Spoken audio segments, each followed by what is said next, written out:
Kiboke Company Limited inajihusisha na masuala ya pavement, na sio pavement tu peke yake, na masuala ya upakaji wa rangi, kufanya nyumba decoration kama hivi na kurepair nyumba.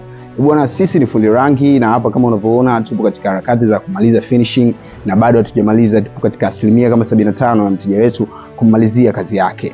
Bwana, tunakukaribisha na wewe kufanyiwa decoration katika nyumba yako kama mteja wetu alivyofanyiwa decoration ya nyumba yake na Kiboke Company Limited. Tuko maeneo ya Mapinga shule, na sasa tuna takriban wiki 2 hapa tunamalizia huu mjengo, na muda wote tunakabidhi kazi. Bwana, usitoke katika TV yako ya Kiboke ili mradi uone kwamba what happened, yani kitu gani kimeendelea na kitu gani kinaendelea kutokea.